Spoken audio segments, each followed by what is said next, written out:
All right, I will call the Capital Planning Committee Monday, November 23rd, 2020, 7:30 p.m. to order.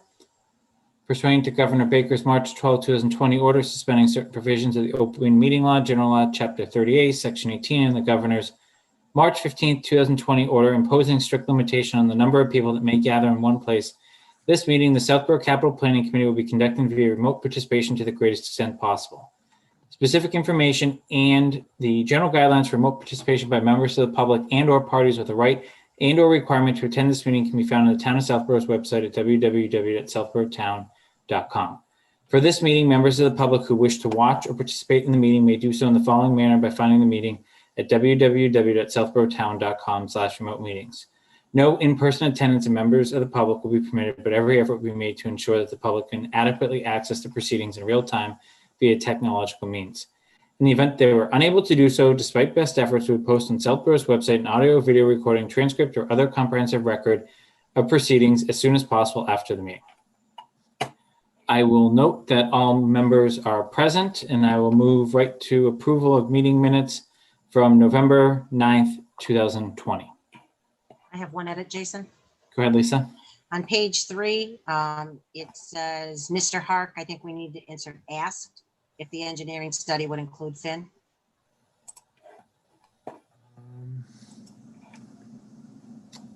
Okay, anything else? I'm sorry. I'm sorry. Oh, you got it first. Yep, got it. That was it. Thank you. Thank you. Any other comments? All right, then I will move that we accept those with that one edit. Is there a second? Jason, Kathy's trying to talk. Yeah, so- Kathy, you're on mute.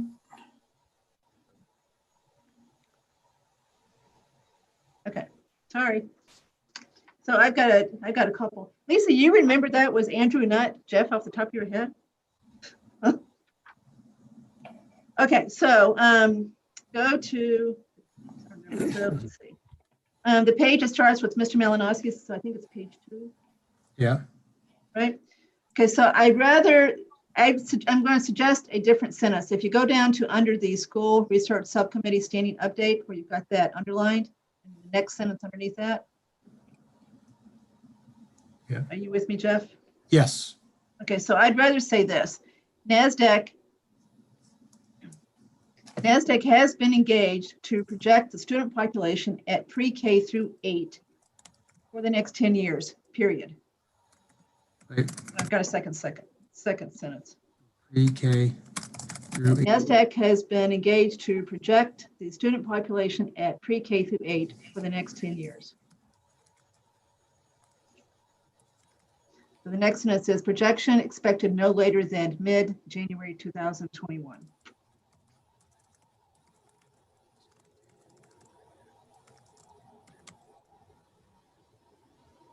Okay. Strike the keep the last sentence. It's just that one, yeah, the two sentences, replace those two that you've got in that one paragraph with what I just said instead. Sure. If everybody agrees. I guess my question, Kathy, is why are you opposed to keeping this will give the town us the best data we'll ever have on a 10-year basis? Obviously, grammatically, that might need to be changed, but why? Because I think that there's an important distinction during that conversation. I don't remember whether it was you or I that said they didn't do this in 2013. So this is the way you get better data. I just don't think that's necessary in the minutes to this committee, given this is not the committee doing that. I think what I said is enough. Yeah, that's fine. If you want to say, if you want to add that to it. No, I was just curious. That's all. I'm not really wed either way.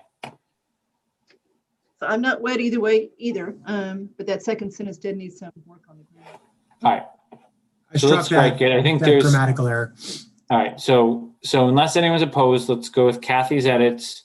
And we'll strike that last sentence. Kathy, do you have anything else? Yes, now go down to the same page, last paragraph that starts off with Mrs. Cook. Go to the second sentence, and where it starts in the middle, it says, it will be another 3 years until. So what I would prefer to see there is any school building project would be complete. Where's this? I'm sorry. So the very last paragraph, Jeff, where it starts with Mrs. Cook on that page, that same Yeah. page, that's page 2. So then go to the second sentence in that last paragraph, and then toward the last third of it. So another 3 years until any school building project would be complete. I'll read it back to you. So over the next 10 years, it will be another 3 years until a school building project would be complete. Yes. Okay.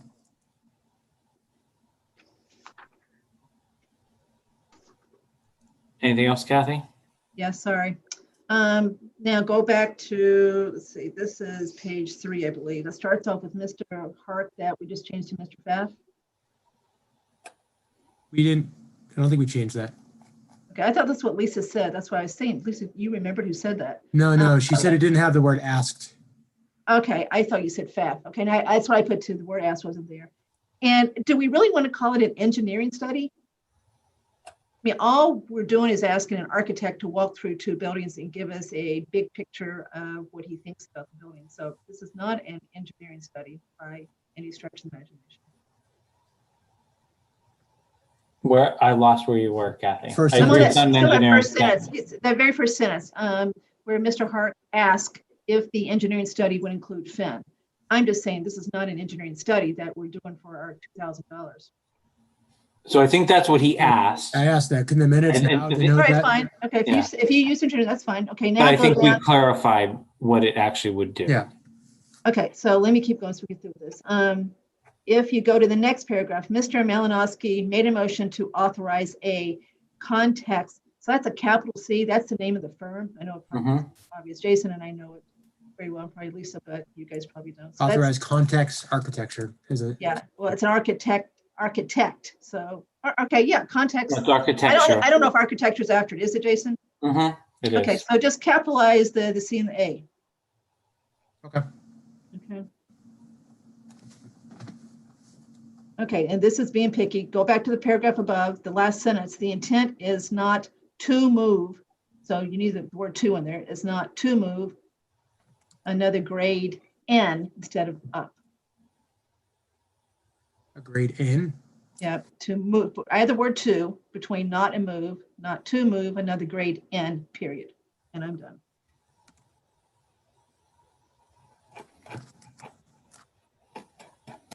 Actually, I do have one more. This one is a little substantive. Go same page, go down to town-owned parcel presentation, Mhm. and then go to the third paragraph there, last sentence.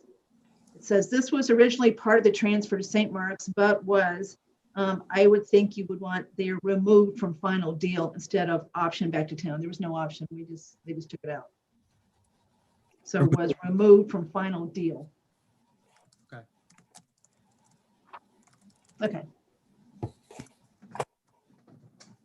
All right, anyone else? So what I'm going to recommend is, just in the interest of full transparency, that we hold the minutes. And Jeff, if you can recirculate them and we'll vote them next meeting, just to make sure that all that got captured. Unless anyone has any objections to any of Kathy's comments. That makes sense? Okay. So we will move forward. What I'm going to do, because I see him in the waiting room, I'm going to, unless anyone objects, I'm going to move the discussion with EDC up, given that I don't know what detours we may take through chairman or school research, because there are substantive updates there. So just so John doesn't have to wait around for that. Does anyone have any objections to that? Okay. John, I am moving you in as a panelist.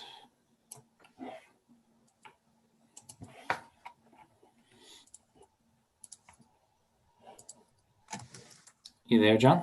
Hey, buddy. Thank you for having me. Thanks for coming.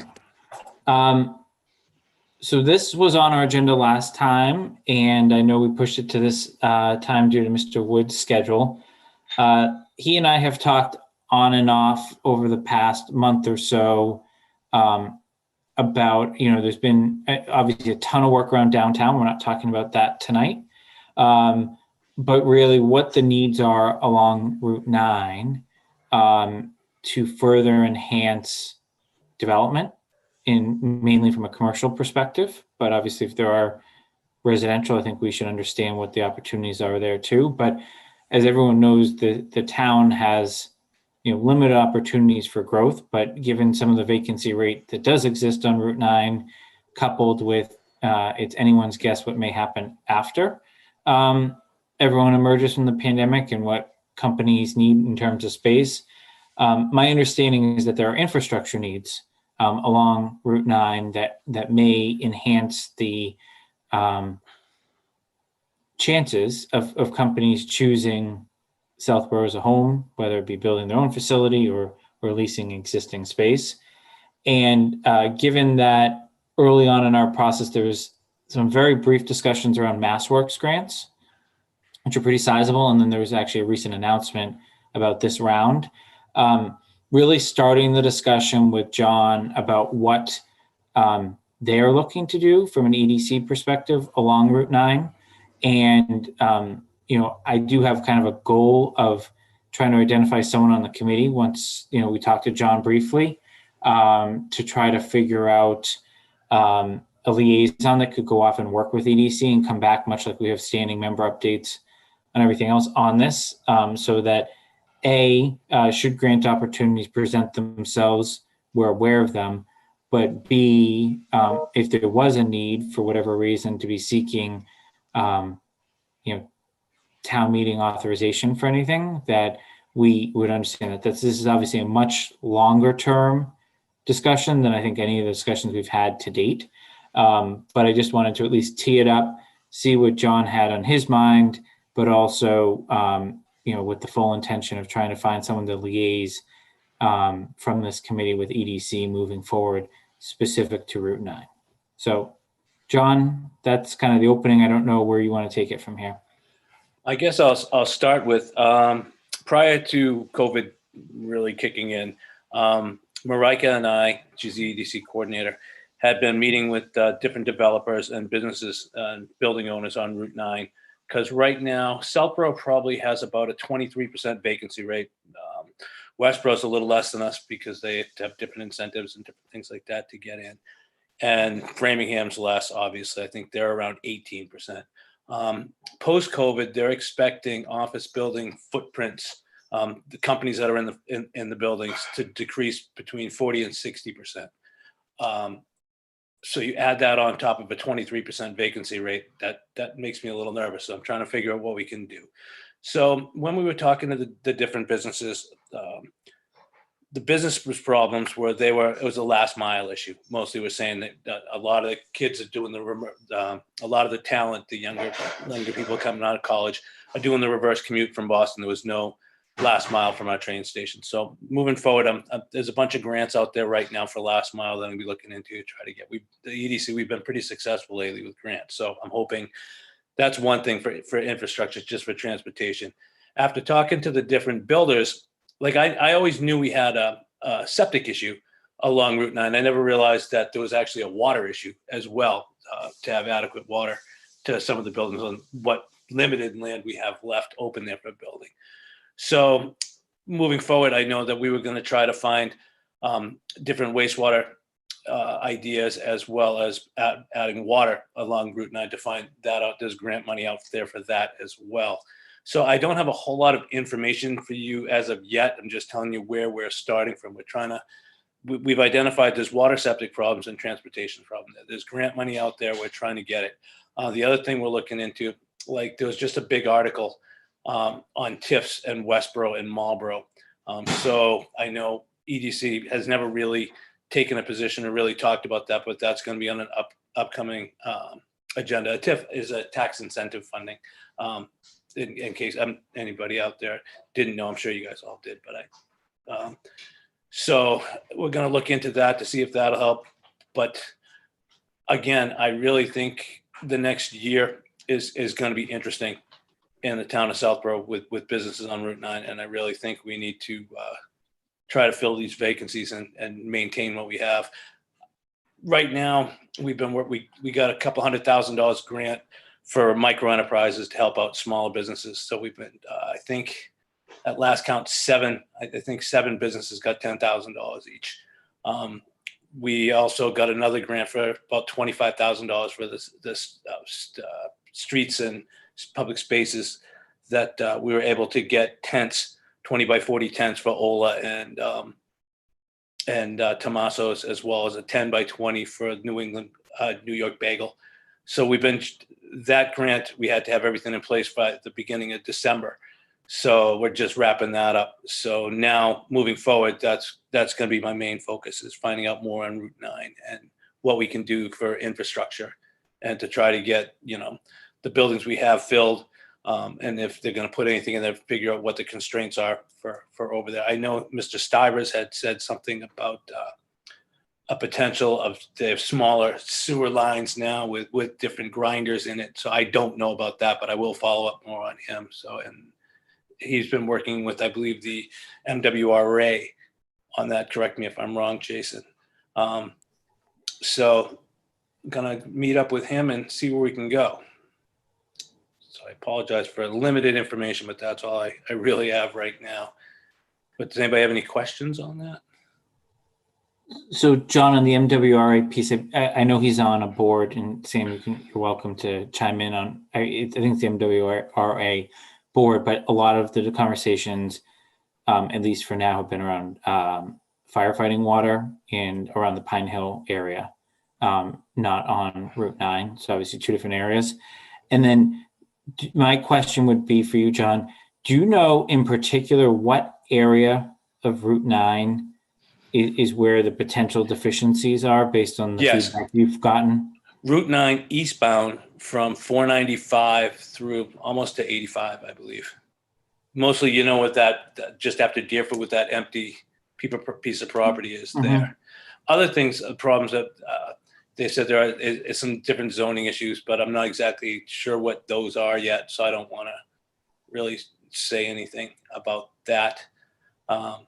But it's mostly just that part of Route 9, that section. Eastbound. So basically from that former Dell EMC site, all the way to 85 is what you're saying. So up the hill. I believe so, yes. Up the hill by Eagle and then straight down, past the dealership, et cetera. Correct. Okay. Questions from the committee? I've got one on the TIF. Hey, John. So I've got a client that does TIFs all the time, and they do TIFs in places that the town's trying to get someone to rehab something that is economically depressed. So Olympus went to Westboro, right, on a TIF, Correct. right? But where they're building, I would not call economically depressed. I agree. So going back to your comment on TIF, has Southborough ever looked at doing TIFs for people? Nope, not to my knowledge, not yet. Why don't we let Mark and Yeah, no, we haven't done a TIF that I'm aware that we've ever done a TIF in Southborough. So that would be a whole new process for us if we were to engage a company and go down that road. Yeah, I don't even know if there's need to or appetite to yet, to be honest. We just initially started talking about it at our last meeting, and it'll be on one moving forward.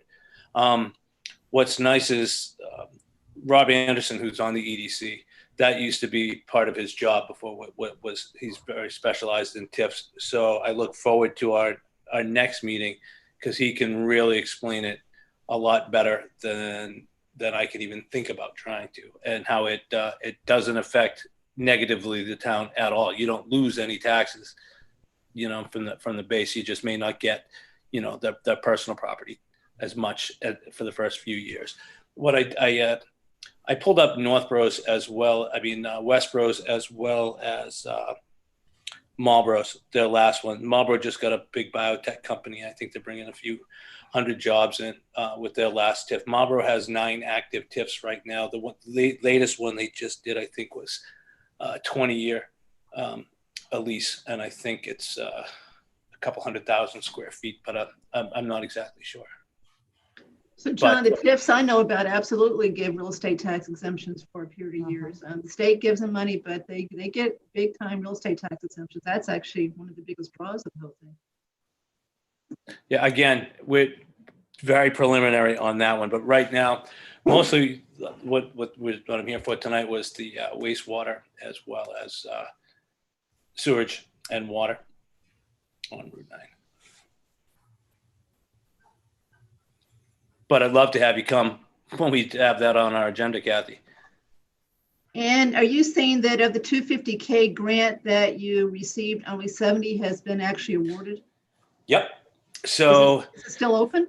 yeah, and it's rolling right now until it's gone. So the initial one, they were just looking, so it's more of a micro enterprise, a micro enterprise grant. So you had to have 5 employees or less. And then the criteria for it was actually pretty hard, and they were going by 2019's numbers. So if you had a good 2019, even though you did nothing in 2020, for the first few months, you didn't qualify because you made too much money last year. So I think they've relaxed it a little bit. So we've on our 3rd round right now of enrollment. And like I said, it's rolling. So we're hoping to get more. We reached out to the banks. Hey, John. Hey, Yes, sir. John, I hate to interrupt you, but this has nothing to do with capital, Oh, I'm sorry. right? She just asked me the Unless- question. I unless- apologize. I know, sorry. I think we should probably keep it to Route 9 capital improvements. So Kathy, do you have anything else on that? I will ditto what his concern is that Route 9, my building is terribly vacant because this is where Olympus moved out of, part of it. So I think that we do need to be concerned that when leases start rolling over and people start saying, I need less space because I figured out how to work at home part-time, that we're going to have an even bigger problem than we have right now. And we're going to have a lot of people asking for commercial abatements next year. Agreed. Yeah, like I said, they're Suzanne Duca, who's on the committee, the firm she works for does that, and they're expecting, like I said, 40 to 65% decrease in brick and mortar footprint of companies due to working from home. A lot of companies are finding that they didn't expect the productivity from people working from home, and it wound up being better than they anticipated. So again, where we have a higher vacancy rate on Route 9 than surrounding towns, we got to start thinking outside of the box and figuring out what we can do to help that out. Like I said, the initial one that they were talking about a couple of years ago, prior to COVID, was more last mile things, and we're working on that now, as well. And then, for infrastructure, water, sewage. All right, enough. Jason, if I can. Go ahead, Lisa. Thanks. John, 2 questions for you. So in what you've said is you've kind of talked about the decrease in vacancy rates and what we're kind of projecting out what they may be. So would your priority be trying to fill those vacancies on the buildings that already have water and wastewater already attached to them? Or is your priority on looking more towards the 495 to Route 85 East corridor? I'm just trying to figure out where your priority is, because Priority is I'm filling the just- buildings that we have, obviously. Okay. And keeping them full, my priorities have been and will continue to be keeping the businesses we have here. Yep. For the last year or so, anytime a company's been trying to find a bigger building or a bigger space and they're looking to move out, we've been trying to help them fill the spaces in here and reached out to the different building owners and realtors to try to fill what we have and keep them in. One of the companies, I don't know how this is going, but it's ironic. One of the drone companies on the other side of town that wanted to grow, we were trying to put in the CAS building. CAS is owned by Honeywell. Honeywell actually bought the company.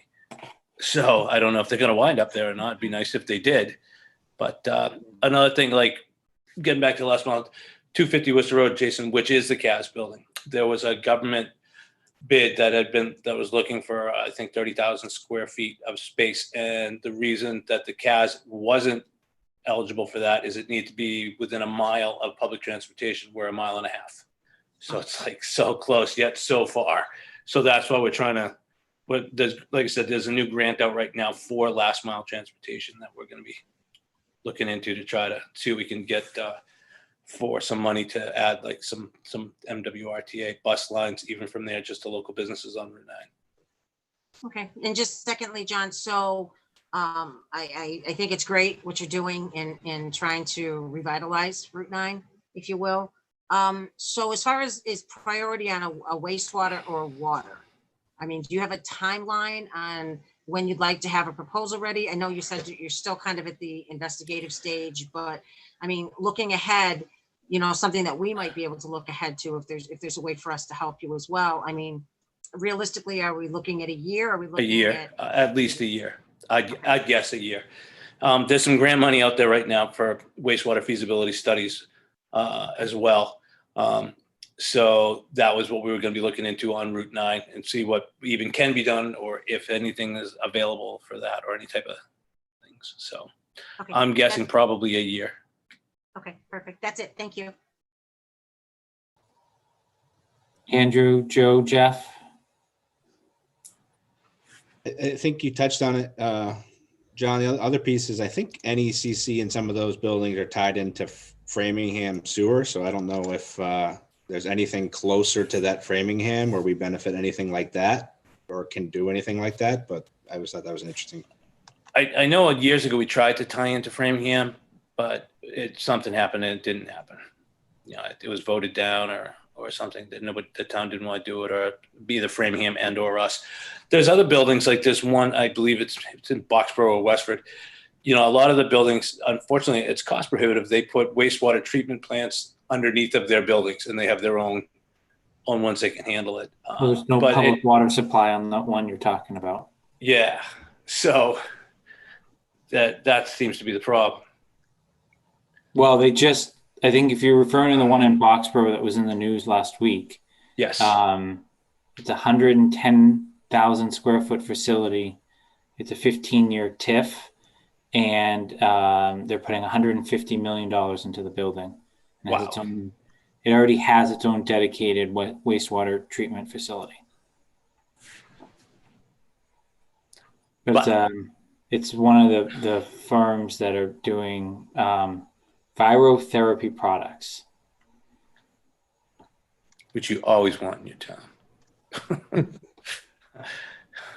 I think what I'm thinking when I'm listening to this conversation is I'm wondering if, in conjunction with some of the other moves that we're contemplating, especially if the schools end up having needing that extra building, whether it'd be more advantageous to try and change over more properties to residential and then move some of our current needs and take over one of the buildings that's currently out there while it's depressed, and the market might allow us to buy them up cheaper and use that for the purpose of the town to fill that space and turn over the tax base that normally would have been commercial, turn it into residential properties at some point.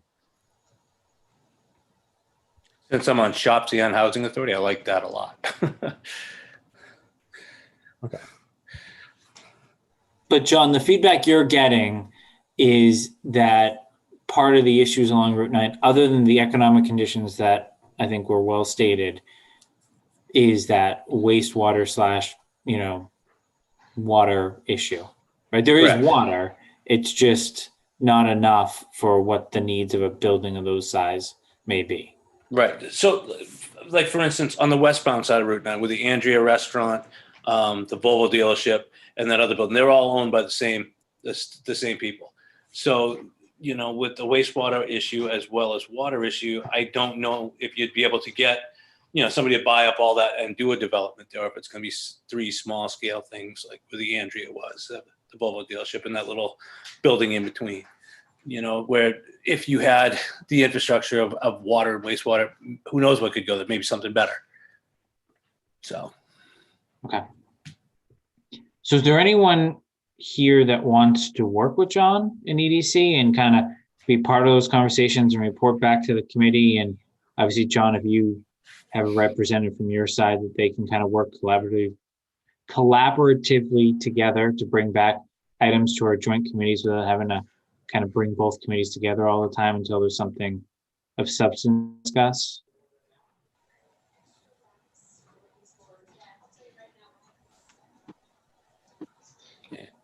I Is don't that know. I can't do it.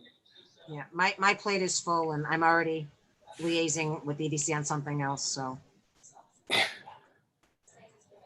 Why don't we touch base in a few months again, if that's okay, Jason, and I can Okay. give you an update of where I'm at and what we've looked into. And maybe somebody would say, hey, that sounds like it could work, or something I'd be interested in. Or if anybody wants to join the EDC as a secondary committee, we're always looking. My committee's been shrinking by the months. So always looking for active members, keyword active members that would have time. That was a good sales pitch. You like that? I give them everywhere I go. Can't say you're not trying, right? Right. You miss All right. 100% of the pitches you don't swing at, right? All right. So if no one's jumping up and down tonight, John will come back with another pitch. at a I'm future shocked meeting. that nobody's saying, wow, I really want to work with the EDC. John, this committee is fully behind your committee. Oh, I know. I'm Yeah. joking. I'm Four joking. people on it that Everybody. are either on advisory BOS, so they really can't. Oh, I know. Everybody is so buried right now. It's everybody's on multiple committees doing the same thing on everything, and it's awesome. And I appreciate all of you even being here tonight and listening to me. I'm sorry, I didn't mean to offend you, Kathy. I was joking. No, you're not offending me. I want you to do what you're doing, and I fully support what you're doing. It's just some of us can't help right now. Oh, I get it.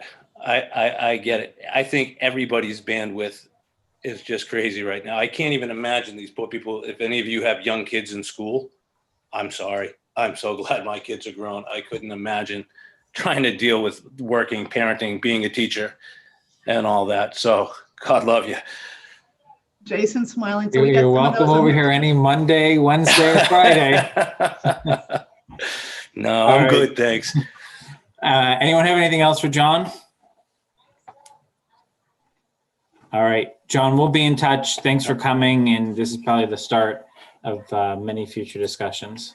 Wonderful. Thank you guys for having me tonight. I appreciate you listening. Have a wonderful night and have a great Thanksgiving, people.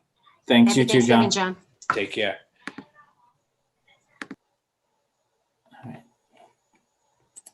So we will go back to chairman's update. I guess a few items. Number one is we all received an email from Mr. Butler related to servers technology. It was an article. It was an email that touched beyond the capital item, but it did specifically call out the capital item that this committee was supportive of at the when we did all our votes, and obviously the votes that also went to BOS. I don't plan to discuss it tonight, but what I just wanted to do is acknowledge it and say that I was going to add it to our next agenda, and I was going to invite Mr. Butler to at least come and discuss it. Probably keep the discussion pretty short because, I think we need to understand more broadly where the town is going to go, which is obviously something that goes well outside of this committee's purview. But I think at least just to understand the item that's specifically related to capital so that we can at least make a decision on whether we want to do anything about it or not. But I just felt it was important to at least acknowledge it in this setting. Can you circulate that? I don't think I received that. It might have been an oversight. It was addressed to members of the capital. I mean, there was a lot of, so I will make sure, I'll just forward it to our listserv just so everyone has it. Thank you. Second item is, and we've talked about this before, but I just wanted to preview it for our next meeting, is we need to, if we intend for this committee to be a standing committee, I think it is appropriate for us to at least submit something in writing for the BOS to think about, including what that, at least the start of some draft language that may exist in the town code. The reason that's important, I think, to get ahead of is one, Mark, the warrant closes what date? Selectmen are going to vote to close that at their December 15th meeting. Okay, so we'll meet before that, and then assuming the committee's supportive of that, we would send something in. But I think the language also has to be consistent with what advisory is discussing related to membership. Given kind of the crossover and some of the comments, especially from Mr. Healy as chair at their meeting. So if anyone has any viewpoints to think about over the next 2 weeks on that, but I do intend to have an agenda item specific to that topic for us to discuss and vote. We can either say no or yes, and then it's up to the Board of Selectmen to decide what they want to do with it in terms of the warrant and whether they want to include it before they close it. But I think we have enough time on that. Any questions on that? And Jason, then, just a quick question on that. Do we need to finalize it before December, what is it, 18th, or just have like a placeholder? You need to have a placeholder at that point. I mean, the more formed you have it, the better. But then I think you've probably got, about a month after that to try and get it fully formed in order to have time for the boards and committees that need to take a look at it, council review, things like that. Yep. Okay. Thanks, Mark. any other questions on that one? The other topic that will likely start to come up that I just wanted to make sure everyone was aware of is stabilization policy. And I'll have Brian touch on that when the time's right. I know he's doing some internal vetting with the broader finance team in the town, but there'll likely be something circulated before the next meeting just to start the discussion. I don't think it's a discussion. It's going to be one meeting. But it is something that I know Brian outlined very early on when this committee, it may have been our first meeting, Brian. You threw it out there. And I know you've wanted us to consider and think about it. So what I'll do is I'll have Brian, when he's ready and has done whatever vetting he needs to do internally with the town team, come back to us with kind of his thoughts and things that we should consider. And then we'll see where this committee wants to go with it and go from there. Anything you want to add on that, Brian? I'm good. Thank you. All right. Moving into school research subcommittee standing update. There is a lot to update, but I'm going to try to keep it brief to avoid any detours. First and foremost, we continue to have back and forth with the superintendent related to, I'll call it the what if scenarios, and making sure we don't trip over something or jeopardize any future MSBA reimbursement. Those conversations have, taken many winding roads, and they continue to go down winding roads because the short story is MSBA does not opine on what if scenarios. So we continue as a subcommittee, and we actually jointly met with the capital planning subcommittee of the school committee last week as well, to just make sure we understood kind of where things are at.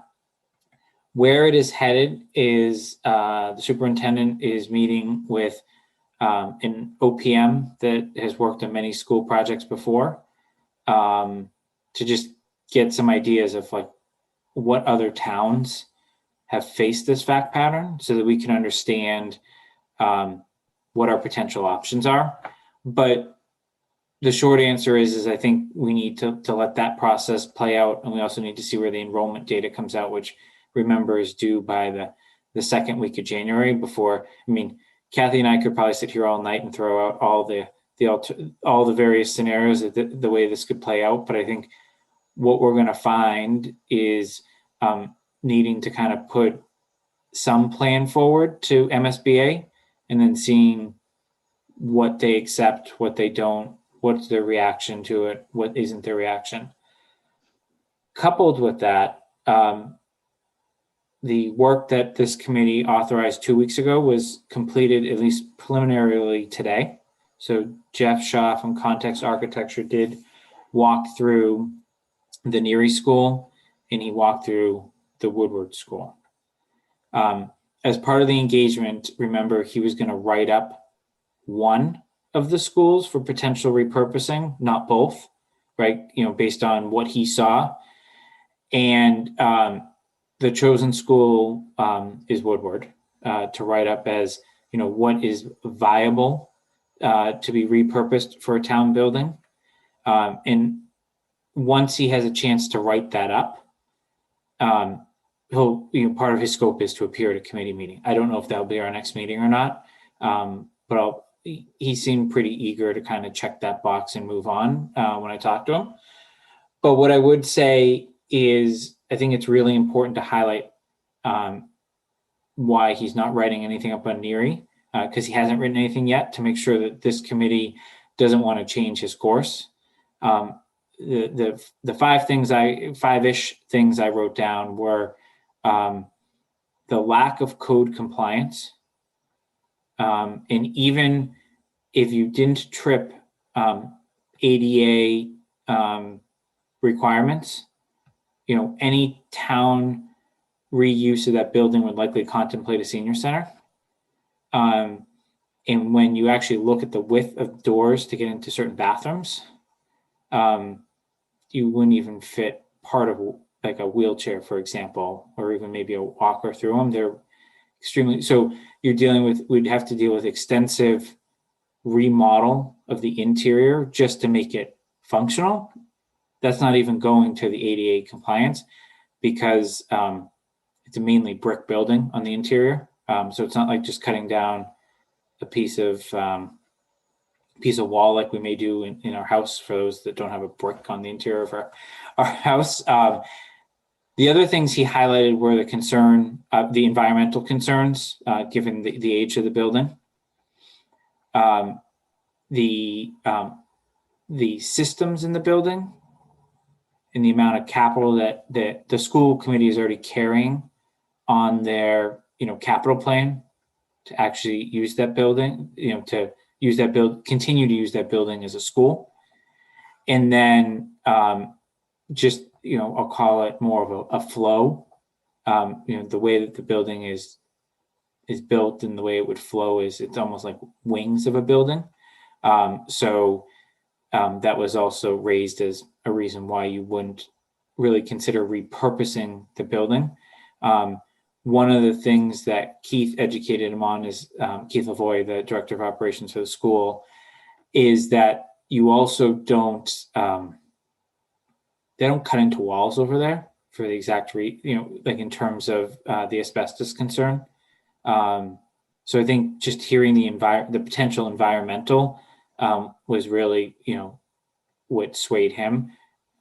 Obviously, I think it goes without saying, anyone that's been in the Woodward School, you're dealing with a facility that's almost 40 years newer. So naturally a code compliant building just to start, et cetera. So that's the path he's going to go down in terms of figuring out what would fit in all of that. Now, before I get anyone excited about anything, remember how I opened this is MSBA will not opine on what if scenarios. So there is a chance that we do the work on Woodward just to see what is possible and what could fit there. And then it goes nowhere because of either educational reasons, MSBA funding, or enrollment reasons. All of the above could factor into how the school committee decides to ultimately call their end of this. But it is really important, and we're not going to vote tonight, but it is really important that this committee really form a view on whether we would actually want one or both of these buildings. And I think what I'm telling you is we've kind of been advised in an informal, verbal way that if we were offered NERI, our money is probably spent elsewhere to build or redo something else, as opposed to that actual physical building that exists there. So that's kind of the brief update. Maybe I'm going to pause first for Kathy on the actual subcommittee, if there's anything else other than my 10,000 foot that you think everyone should be aware of tonight, other than patience is really going to be important here. I'm trying to digest what you just said, because that's news to me, obviously. So he is basically saying, don't even consider taking NERI and rehabbing NERI for town use? Not recommending that we spend any money drawing on a piece of paper what could go where at this point in time.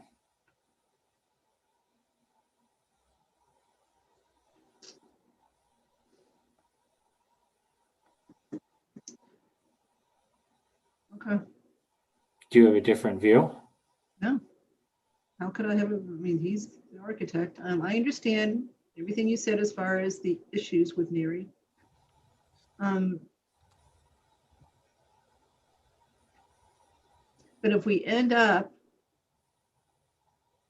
wanting to keep Woodward as if we end up thinking we should close a school and we end up thinking Woodward is a better school, without considering what the town could not do with Neary, we're still going to have Neary to do something with. So I don't want to say anything more. I really want to think about what you're saying. Okay, so he's going to focus on Woodward. Yeah, it doesn't mean he can't go back to Neary, but remember to try to ring fence the scope for now. He was going to really write up one school after walking through it. But you know, Jason, if it turns out we were to close Woodward, keep Neary as a school, we know that there's going to be a substantial amount of money spent on Neary if it's going to survive as a long-term school. And so all those issues you mentioned will come into play. I mean, maybe you got the whole thing, I don't know. But they will have to be dealt with in that building one way or another at some point. Completely agree, right? And remember, the school has a pretty hefty price tag of what it's going to take to maintain that building. Let's just say the enrollment in the school functions remain all the same. There's still a hefty price tag just to maintain that building, no matter what it's going to be used for moving forward. Well, I would say one advantage, if we want to know what it costs to cut up the building, we have somebody in town that can tell us. Fan of Concrete Cutting does that sort of work all the time. So if we come up with some plans, we might be able to get Adam Faniff to come in and tell us what likely the cost will be to cut it up to make improvements.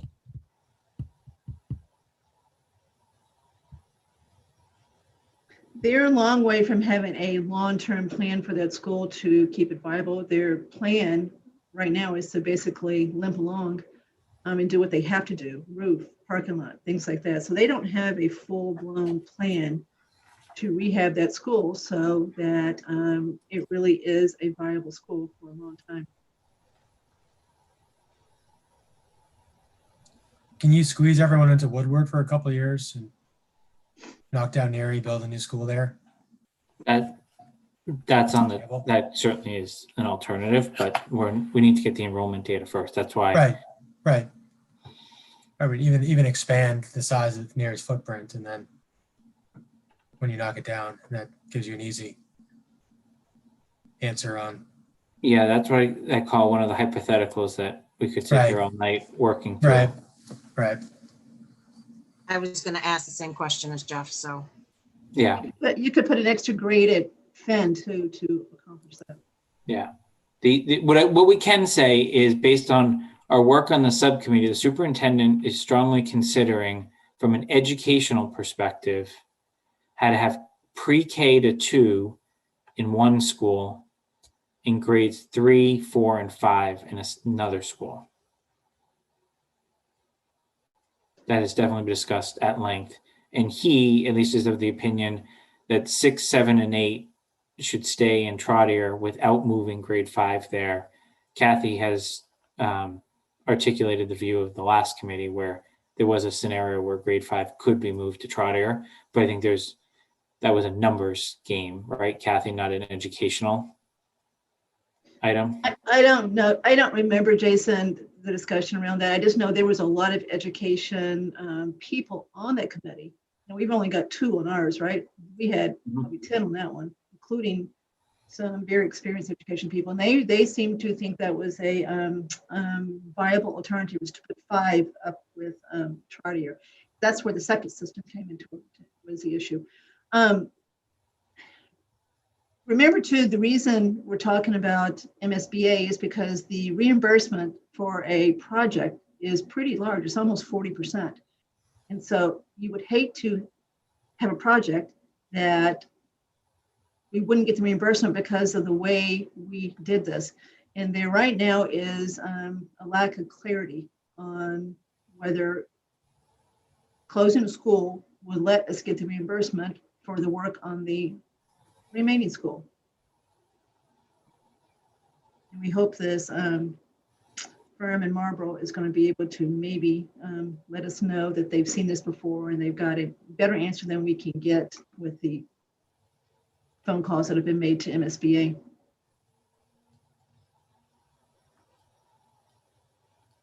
So I think that the only thing I will bring up before moving off of this topic is the one other thing I have learned since our last meeting is it appears that over the next 1 to 2 years, architects that are advising towns on escalators, so like actually building escalators, are saying not to build in an escalator clause for the next 2 years when they're doing cost estimating, which is pretty surprising to me.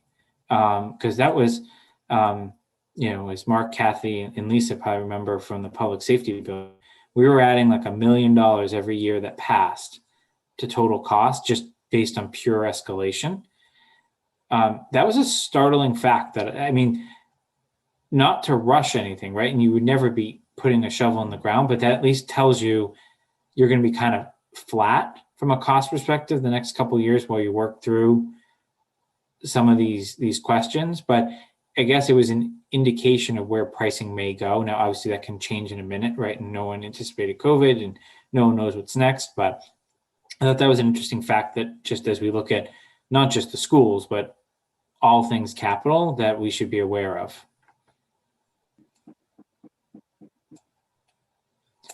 Anything else in the schools?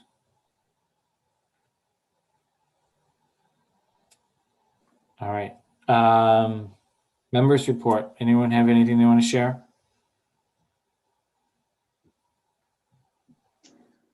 I'm not sure. I just want to bring this up. It might belong under other business, but I spent some time over the weekend putting together a diagram of what I think all the potential choices are as far as town buildings, things that we're thinking about, things that are realistic. So I'd like to at least get that on the next meeting agenda to really start digging into, as far as everybody agreeing these are our choices here. This is what we think needs to be dealt with, and come up with a list that we agree on as far as where we're going with this, because we do need to start thinking about what we would put into a closed school building. The only, the major reason that the superintendent has given us so far to close the building is that they think it's a better educational experience because the children only have to transition twice instead of 3 times.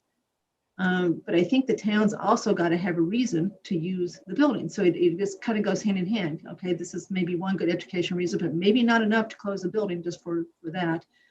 We've got to have a real good use for this empty building.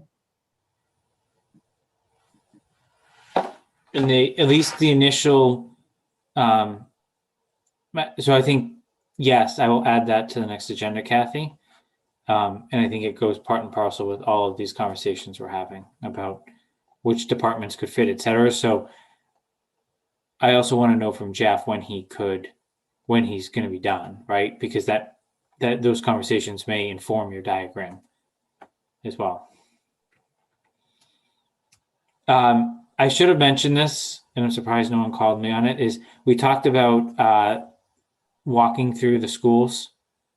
For those, everyone had a different level of interest, I think, in different schools. Based on where they're at from a COVID perspective, I have not made the formal request yet. Mark and I did have a conversation about it too. Just, I think we should wait until we have a more definitive plan that people can actually walk through with. So bear with me on that, but I just was trying to be respectful of Greg, Keith, and their time, because it is a lot to take people through the school and we all know what they're dealing with. So they've been immense partners to date. So I'm trying not to wear out my welcome as well. So the time will come. Hopefully we're all vaccinated and all sorts of fun, but I'm not going to wait that long. But just, I think once we have a formal plan, so we do it once, as opposed to or at least the start of a plan. I think a formal plan is a little ambitious. The start of a plan so that people can visualize it more instead of a lot of the what ifs that are out there. Anything else in members' reports? Next is town-owned parcel presentation follow-up. I told everyone I'd keep this on the agenda for a few meetings or until someone says we've exhausted it as far as we can. So obviously Lisa made a great presentation last meeting. I know a lot of people wanted to think about it. Is there any follow-up that anyone either A, has questions for Lisa, or B, additional steps that you want to take at this point? Jason, if I can just add, I haven't had the opportunity to have formal conversations with open space or conservation on this. I've had general, so hopefully I'll have something more concrete to bring back on their thought process for our next meeting. Okay. So what would the process be if we deemed or we thought that some of this might be surplus? So whatever the recommendations come back, and Mark, you can probably answer this better than I, but I'll take a stab at it. Once the selectmen take a position on it as well, then they would direct Mr. Purple to Mark, go through an auction process. I'll let you jump in. Once the town decides that they are surplus and they are expendable. So I think, and I may end up passing the buck to Brian on this. But you know, I've been through one of these processes before in terms of a tax title auction. And again, most of these properties were acquired through tax title. The board has got to designate a custodian for the property.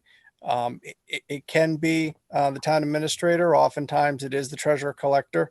Who will basically direct the process. So you're pretty right, Lisa. It's just a matter of how the board wants to do and what they want to do. I don't know if Brian has anything else to add. No, I think you pretty much hit it. It's definitely obviously a auction process dependent on what the board would like to do. In some cases, the care and custody of the property can be transferred to something like a conservation. Conservation can oversee the property if that's what the town chooses to do. That would have to go through, I believe that has to go through town meeting too. But if that's not, obviously, if the selectmen choose to try to just sell the property, then it's a straight auction action. And just to remember too, from the presentation, that most of these parcels we're talking about were actually parcels left over from subdivisions that for whatever reason they were unbuildable. So yeah, I'll leave it at that.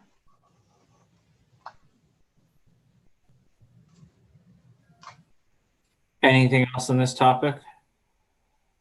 You want me to keep it on this? Obviously, I'll keep it for the next meeting, given Lisa has an update forthcoming. Yeah, and I sent it to Rec, and we'll see if they come back with anything, but I haven't heard anything back yet. Okay. The one thing that pops in my mind, Andrew, there is playground. Especially that one on, what was it, Pine Cone? That has a playground on it, right? No, it's just Pine Cone was maintained as like a pocket park. It's kind of gotten a little bit overgrown, but at one time it was being maintained with benches and, they had somebody that came in and mowed it. I'm not sure if that arrangement is still in place to date. Mark, I don't know if you know about that one. That's more of a Karen. I know she was dealing with that from the resident side. Yeah, that's more of a Karen issue. I'm not sure of the details on that, Lisa.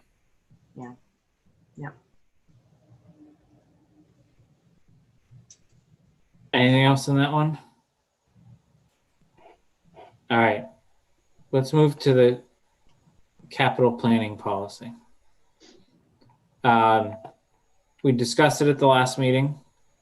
I know, and I asked anyone that had any substantive comments to send them to Brian and Mark. Brian was very nice to combine them all. And I thank him for that, for helping to kind of help push this forward, given that we can't collaborate offline. So in your packet, there's a combined version that I think has Jeff and Joe's comments, and I know Brian added some, I'll call it Brian Ballantyne commentary as well, just to kind of help resolve some of them. The question I have is for anyone that didn't provide comments either in the last meeting or offline to Brian to be captured in here. Do you have additional suggestions that you want to discuss?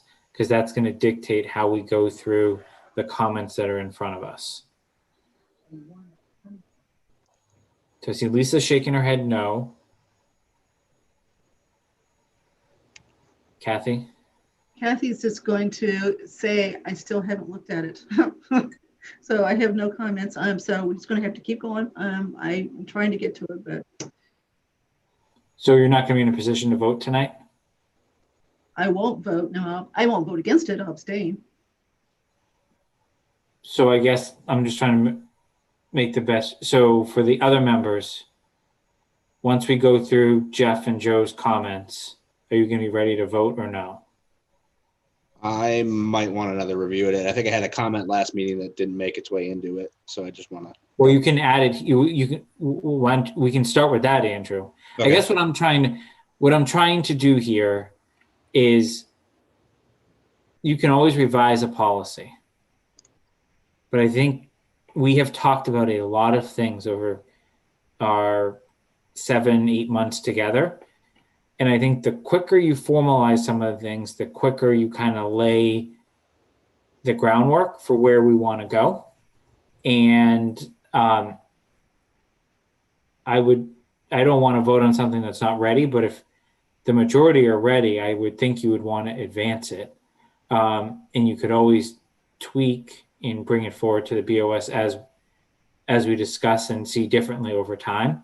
But as I think everyone is aware, a lot of this is specific to conversations we've had throughout the 7 months together, and is a compilation also of what we've seen as best practices in other towns. So I guess where is everyone kind of landing? Because I think that dictates how we resolve everything else tonight. I could see pushing it forward as a draft, because let BOS have a chance to mark it up a bit, but I think it would need to come back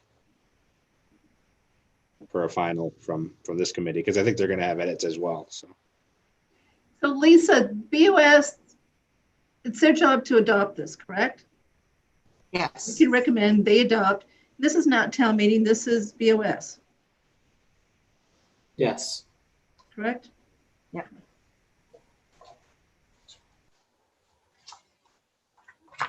All right. So Andrew, let's start with your comment and what you wanted to see added.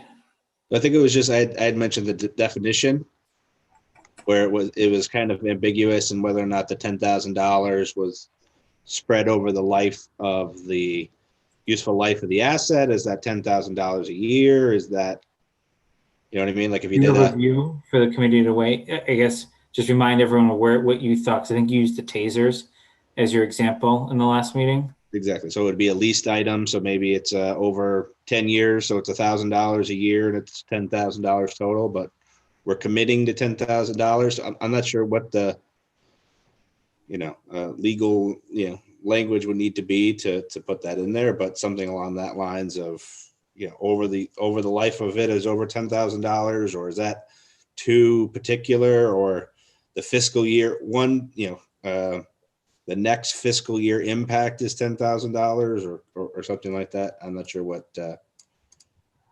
open to. I went back and tried to find, I don't think I'm crazy. I'm pretty sure advisory years ago had this language added to the capital planning committee, whatever it was called back then. It was in there, and we basically said a capital item is something that lasts more than 3 years and costs more than $10,000.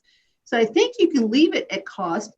And just understand that what we mean is capitalized costs. So it would include the tasers because they do cost if you bought them outright. $10,000. So we don't want to circumvent the rule by saying, okay, well, we'll lease it so we don't have to call this capital. So the spirit of it should be, if you buy it, $10,000, it should be something on the capital plan and vetted by the capital planning committee, regardless of how you pay for it.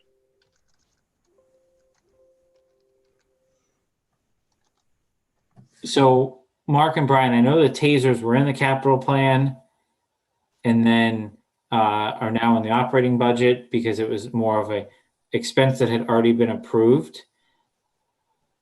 But I think the comment has a lot of merit. Like, we're spending $50,000 on something over a 5-year time period. Someone along the way just chose that this leasing option was a better option, which I have no reason to doubt, and spread it out over time. So any suggestions on how to, is this the appropriate wording, or like, does this now bring the tasers back into capital after we just put it in the chief's budget? Or I'm just trying to figure out, instead of playing kind of left pocket, right pocket, it all comes the same at the end of the day, but I want to be very clear with what we're expecting of these department heads. Can I interrupt, Mark, before you No. say? Yeah, go ahead. So there is a consequence of this. Remember, this distinction between budget capital and warrant capital is one that's been made for a few years now, right? So the things that were in budget capital were the things that were really recurring. They may have been capital items, but they were going to recur. The police cars, whatever, things that we knew we had to keep buying on a regular basis. I hope that as part of this, we stop that and we don't put in any operating budget a capital item. And the advantage of being in a warrant article, you don't close it out. It's there. So if you don't happen to have bought it in the next year, you can get it carried over. So this distinction never made sense to me, as far as having the operating budget capital and then I'll call it the capital in the warrant article. And believe me, it was confusing to a lot of people. So I'm hoping that we're going to end up not doing that anymore going forward, that in the operating budgets, we don't have any capital items. Well, I think we've eliminated, I think we're in agreement that we're getting rid of the capital department, so to speak, Kathy, that we talked about. So either, it's going to be, these items such as the tasers. I think there was the large body repair for DPW, tree removal, things like that. They're going to be in the budgets unless a policy determines that they're going to be in capital. If they're in capital, they're in the article. But now you're distinguishing, you're actually talking about repairs to me, or maintenance repairs versus capital. So everything but the tasers to me belongs operating budget because it's a repair. It's not, you're not buying anything new. You're not extending the life of something for any length of time. So I think those clearly belong in operations. We talked about that a lot last year, but the tasers that cost more than 10,000 are expected to last, I assume, 3 years or more, I think should be in the capital. So if we're not going to have a capital department, I assume what you mean is we're just going to have a warrant article called capital. Correct. Okay. Which we already do. Which we already do. And remember, if this policy is enacted, then we would vet what's remaining in each of those balances every year, with the expectation that most items close out without, but there would be exceptions, right? Like a building, Right. or something, I'll call it a longer lived asset, like a fire truck that takes years to build. But so let's play through that, Mark. If tasers were intended to be covered by this plan and policy, and it went into the capital article at town meeting this year, is it the approximately 10K that goes in there? Because like we've already basically signed a contract for 5 years or whatever it is. But then like, let's just say the contract was up this year. How would you approach next year? Do you go to town meeting for the 50 or do you go to town meeting for the 10? I think you go to the town meeting for the 10 simply because you only need 10 per year. Yeah. I don't know why you'd want to put $50,000 in there where you may be taking $40,000 away from something else that you might need for that given year. Because you've got a completely- lease obligation. So you're legally obligated to buy it. So I'm not sure I'm not sure, Mark, what I think. I could probably go both ways, but there is at least a good reason to go ahead and put the money in there because you're obligated to honor that lease. I guess if town meeting last year, because there was discussion of this item, I believe, if town meeting had struck it down, what would have happened? They had pulled that 10K for the year number of the lease. I'd have to take a look at the language with regards to the lease. Yeah, I don't know agreement. the language. Okay. But it would default in a legal sense to what was in that contract, right? It's subject to funding at town meeting. If that Right. provision didn't exist in layman's terms, right? None of us are attorney, right?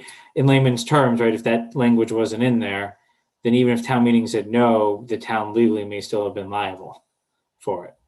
Right. So that's, I guess, a word to the weary, right? Like just thinking through, right? If we do lease anything in town, right, or have longer term contracts, like having that clause, as part of because that's how you're going to accomplish what we're trying to do. Is I'm hearing, right? I'm hearing what Kathy's saying is we have a $50,000 liability, and we pay off 10K a year roughly. And Mark's saying, well, I wouldn't want to fund 50 up front. You're kind of defeating the purpose of the benefit of the lease, which is spreading the payments out. So you might as well just pay it all up front, right? If you're going to do that. So, but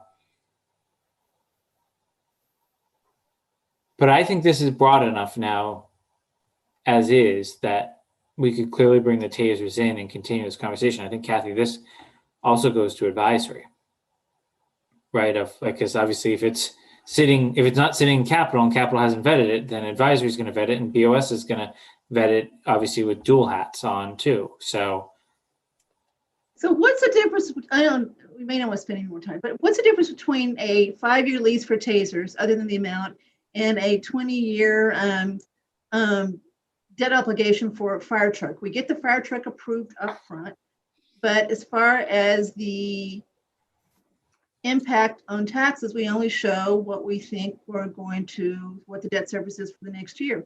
So why wouldn't we do the taser the same way? Get it approved, but only show the impact for the current year as far as the impact on taxes, but then no, you've already got it approved. So it's going to go in there just like a debt service payment does. I don't know. I really hadn't thought about this very much. And it's fairly small bucks. No, Kathy, you're right. The two are similar. They're like leases are kind of considered debt instruments. So you're kind of on the right track thinking of it like that. Can I point out something? As I'm listening to this conversation, this document has a very serious problem in the fact that it's geared towards two different purposes.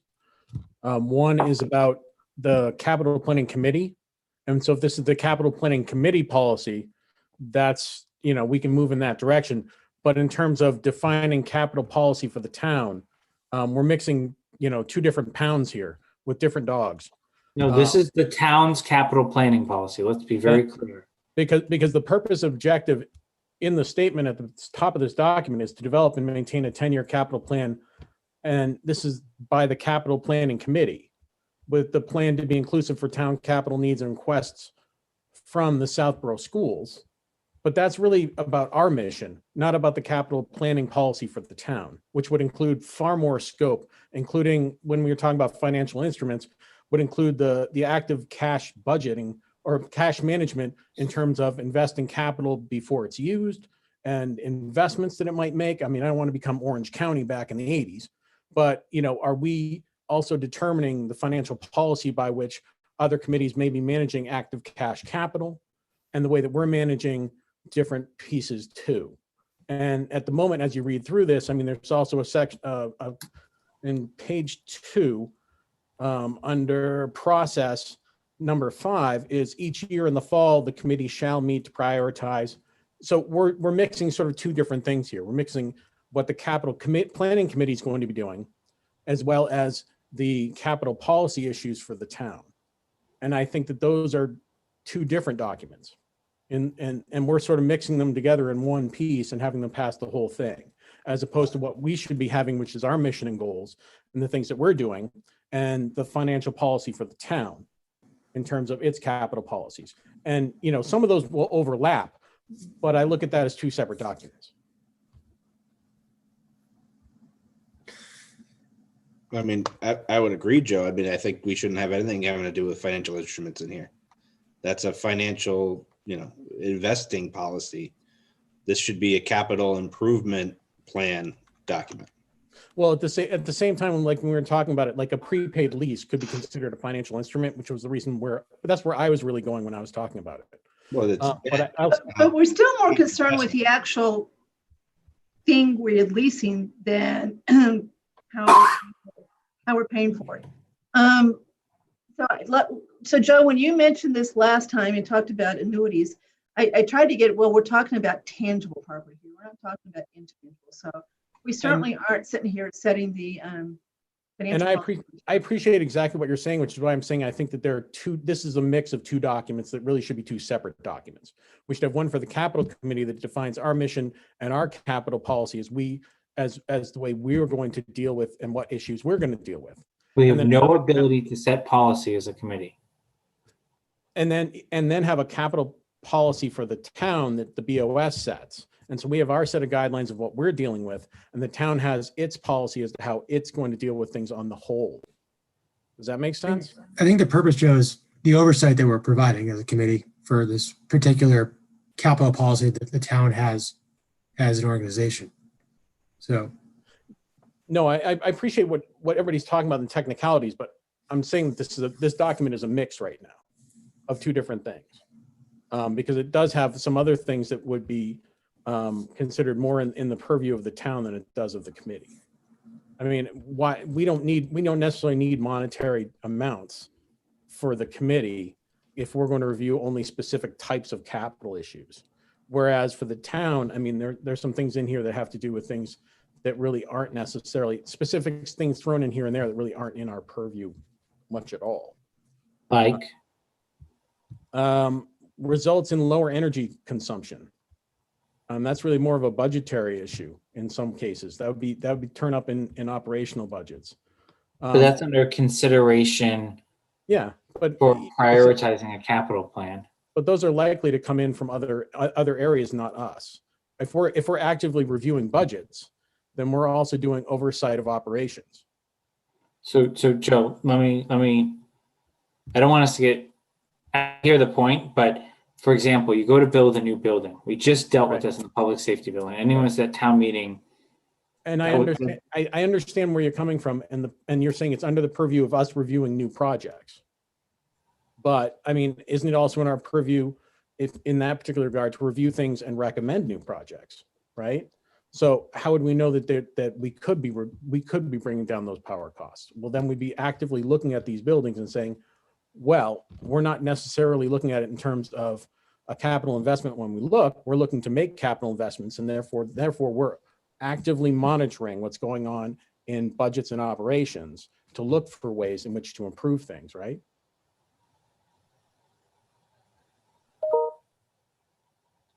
So are we doing oversight of the town in general, looking for places to make capital investments?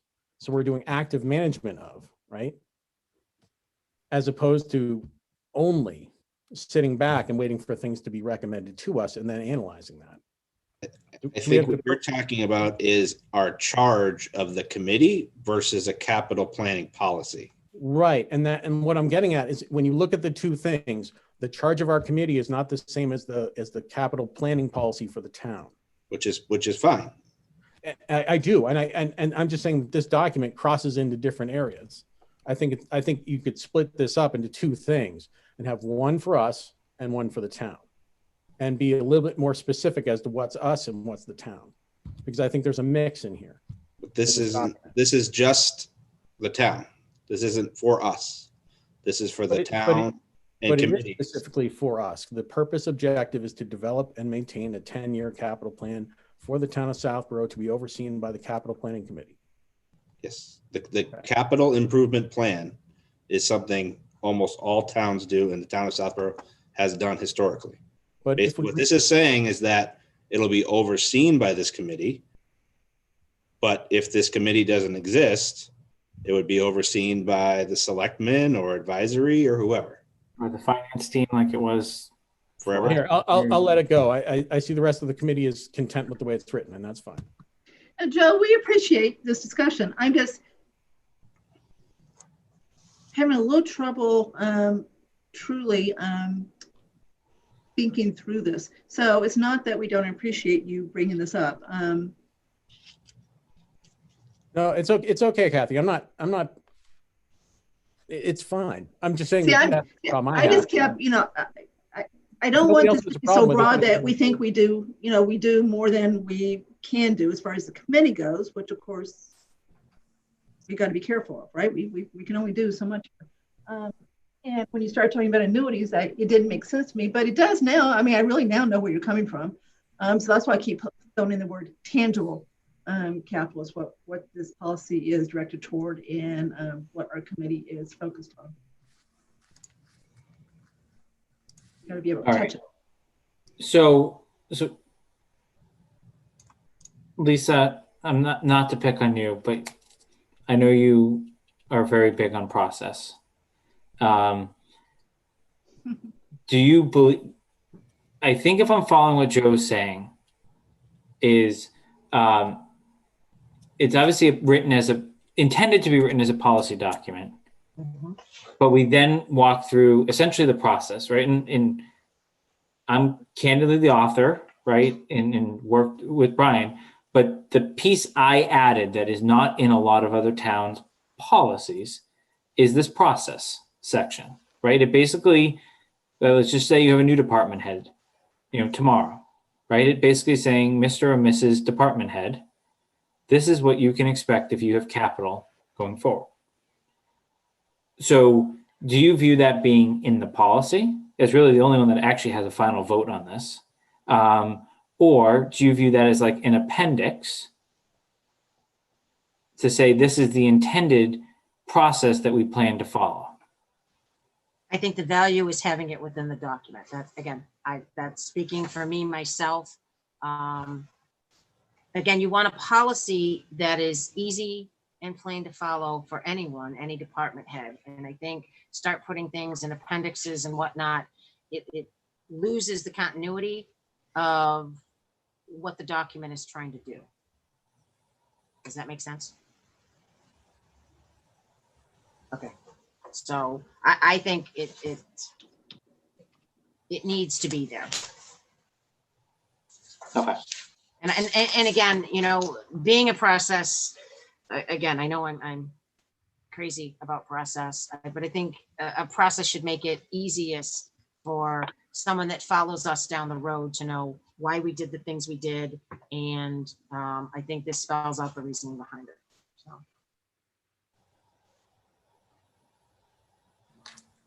Okay. Any other comments on that? And then I'm going to try to get us through what we can. So here's, based on hearing the discussion and where I think everyone's at a different spot, what I'd like to do is clear Andrew's comment in terms of, we went down that discussion related to TASER, et cetera, but I don't think we landed on how we want to address it. And then I want to go through Jeff and Joe's comments that are in here and at least getting consensus, yes, no, accept, reject sort of thing. And then here's what I'm going to propose. Lisa, BOS is meeting on the 15th, 1st and 15th. So what I would propose is if we can get to some semblance of a draft tonight, we don't have to take a vote. If the committee is open to it, I can circulate to the BOS members and say, if you have any substantive comments that you'd like us to think about prior to you actually doing a formal review, they can send us as a committee the email, or like me as the chair, and I can summarize kind of some items for thought so that we can then vote in the next meeting with the intent of bringing them a pretty well baked plan, as opposed to then, Lisa, your board having to have 3 more discussions on the document, that it really can gather the feedback, if anyone has an appetite to dive into it. And then we can vote at our next meeting 2 weeks from now of what ultimately we advance. That way we have kind of a sense of, hey, select person A says this policy is way off base because X, Y, or Z. Have you considered these things? That way we kind of can get a sanity check without, crossing any lines. Does that make sense? Okay. So let's just go comment by comment. If everyone, I think we should be, having looked at them, I think we should be able to get them through them pretty quickly. So first comment was under purpose. Jeff added plan to be inclusive of town capital needs and requests from the Southborough schools. That was a question, because I just know anecdotally from our meetings that they have their own separate capital subcommittee. So, which then their data feeds into our master plan. So, okay. All right. So this is meant to be the town's policy, to Joe's question. So I think we can I guess at this point, I think we can strike my comment, because it would be an all-inclusive policy across all groups and all committees. I think I had a little bit of confusion as well.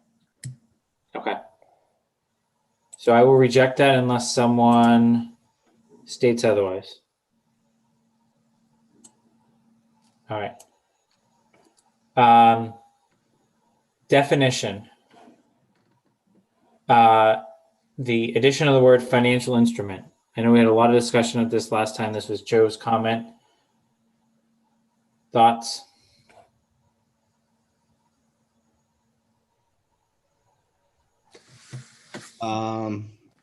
I don't know if it makes sense, because it's not really it's kind of an expenditure, but it's kind of outside of our scope. That would be more like an investment policy than anything else.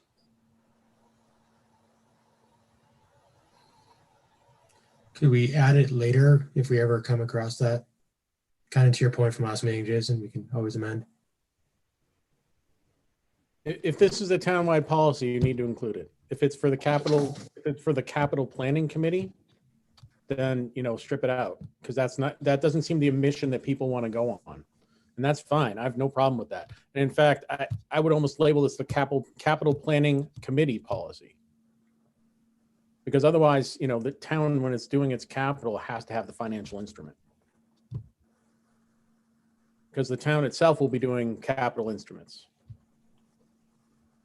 Joe, I'm sorry. I work in this world all day long, and I do not understand what you're trying to accomplish with that wording. What is a bond? The town is going to have to deal with financial instruments. It's going to have to deal with financial vehicles. So that's a byproduct then of the actual capital investment, right? So I'm just saying, if this is a townwide policy, we have to be inclusive of what the town, all the things that the town does, which is what I'm having trouble with. What we're talking about right now falls directly under Mr. Ballantyne's purview. That's what he does. He's the treasurer. He decides how money gets invested, how things get financed, et cetera. So I'm trying to get there, but I can't get there as far as this part of it. Certainly, we have decided, I think, that capital planning should definitely recommend how something should be paid for, whether it's financed, leased, whatever. We do think that's in our purview, but it's after we bought the tangible asset that we do that, not that we're going to sit there and help Brian figure out where to invest his idle cash.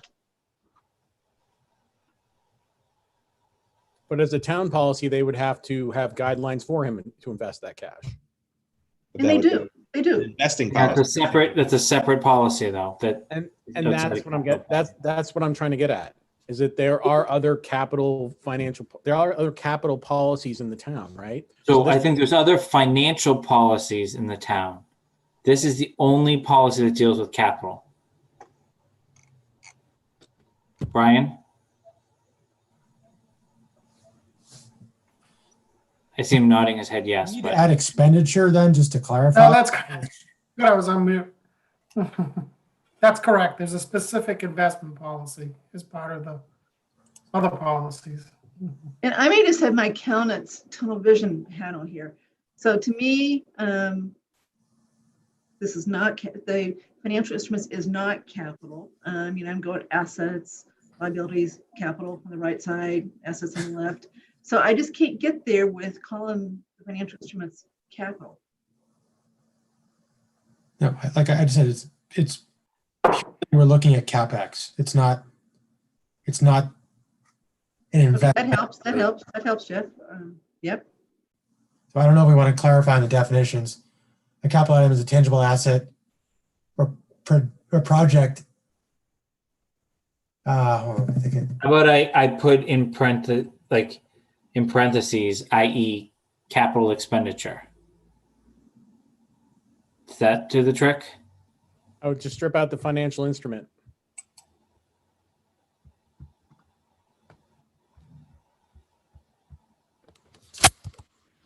All right, so I heard Joe strip out the financial instrument. So I've rejected that change. Is there anything else you want to add, or are we good on that? Okay, so then Jeff had a question on 5 years. I think we talked about this a little bit last time. He used the comment IT. Are you thinking like computers, Jeff?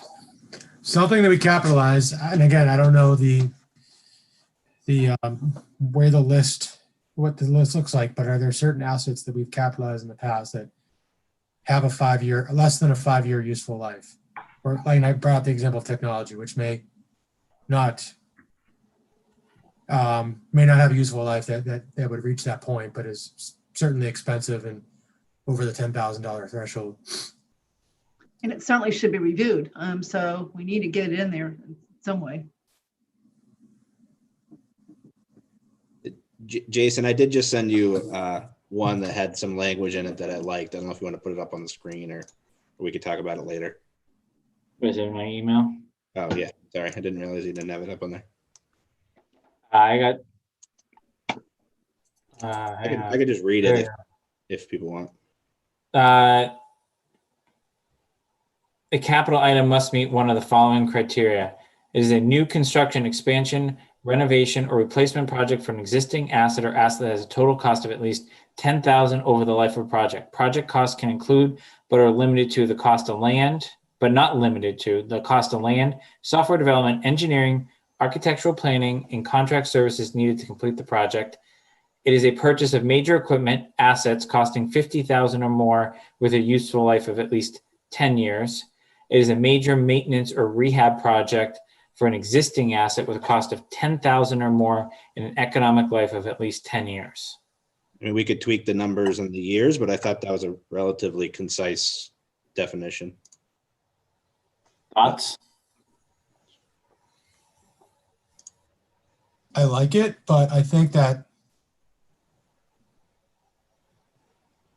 so generally I think I would almost say almost anything over 2 years, because you're not going to really have that much that would, or maybe 3 years, because you might have some technology, but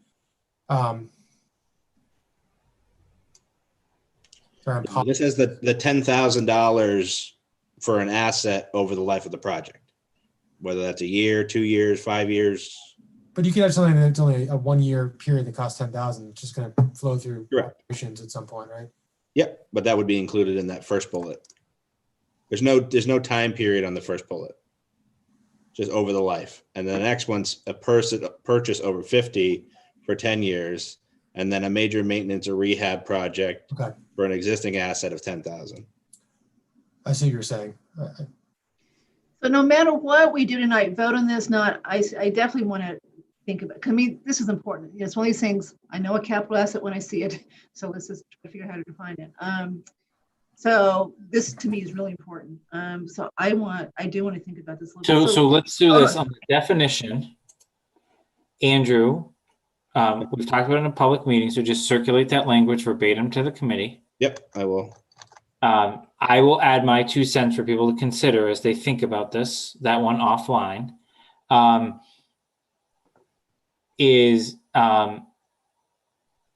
like if we kept the numbers that are in there, and I know Andrew caveated we could change the numbers, et cetera, like the police chief's vehicle that we voted on last year wouldn't have been subject to that.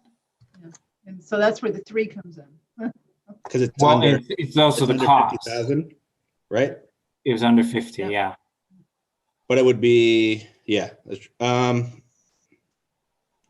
Yeah, I guess. So I think my personal view is I like where you're going, Andrew. I just, and I see what Jeff's saying about IT. I Yep. think it may be easier, more easily resolved, but by changing the life up in the definition section. Yeah. But I think we're all moving towards a very consistent definition. It's just a matter, I personally don't see a need for this committee to vet what type of computer the town is buying and how many we're buying at any one time. That could get bundled into some of this stuff, depending upon how someone's looking at it, et cetera. And even if we look at like the IT expenditures around servers, right, that's a big expense one time. But if like the town had chosen to split that up over many years, it may not have hit this, right? If you bought one server at one time, one server at another, like to service different departments. So I don't know, I guess something to consider. Well, ideally, you'd want the technology committee to have vetted. Well, yeah. And to say, guys, this is what we should do. We say, okay, so we looked at it. That knows more than we do as far as.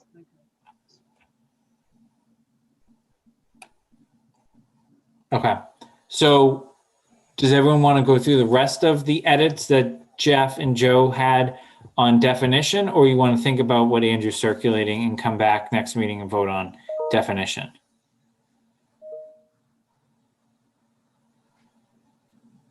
I would say let's spend a little more time on it. Okay. I just sent it off. All right. So I'm going to skip down to funding source guidelines. Joe had suggested adding the word guidelines to the heading. I don't see any objection to that. Anyone have any? I'm going to accept that. I'm okay with that.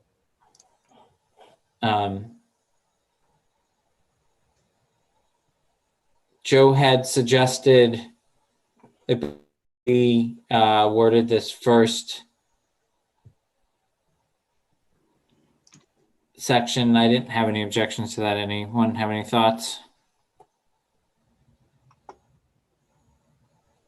On the advise? Yeah, should advise as opposed to shall be prepared with the most advantageous. I think that's good. Conceptually, I think we all agreed at the last meeting with changing the word will to should. That's going to appear a lot of times. So is there any objection to that? No.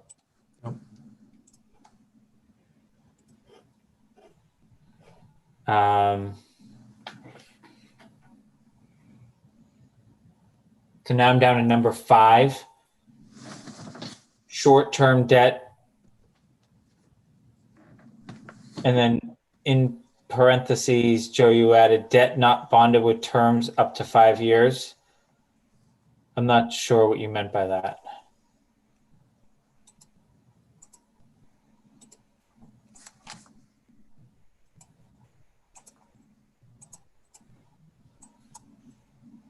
Joe, I think that's Joe, right?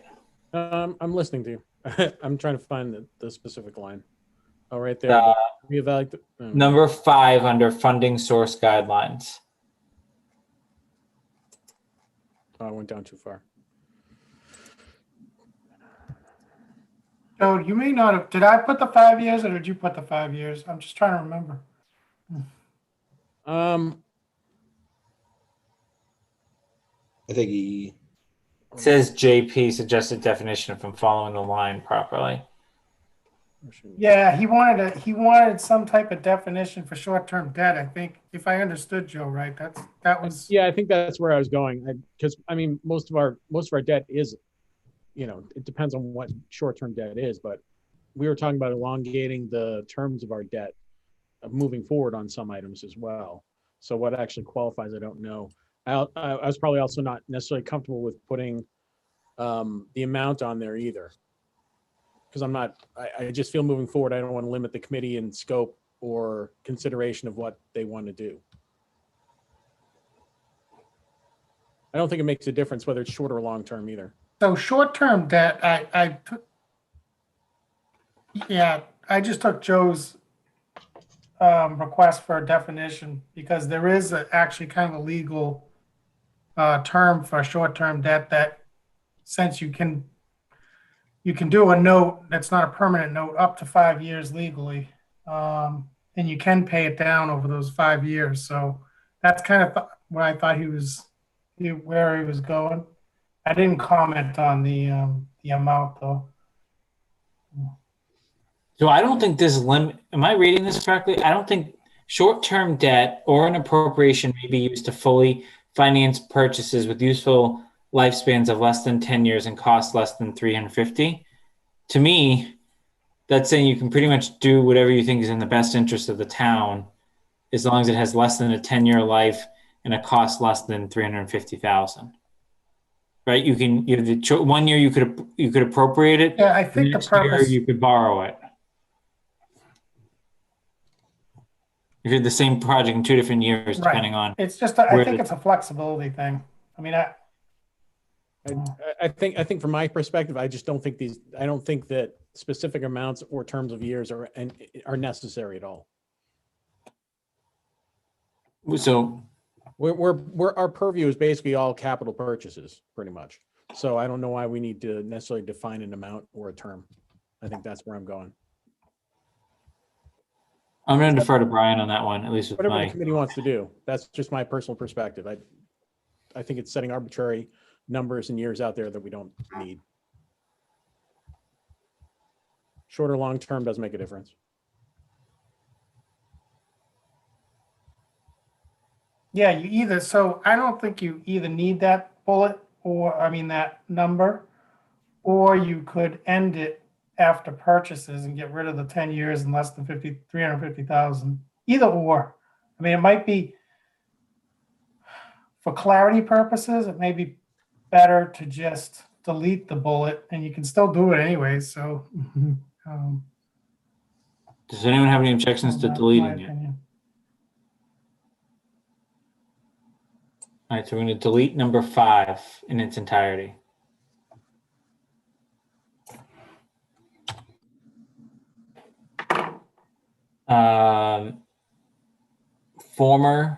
Number 7. I think Joe had an edit here, Brian, but it looks like you may have edited a little more. Right. Yeah, we just wanted to define what actually is a debt exclusion.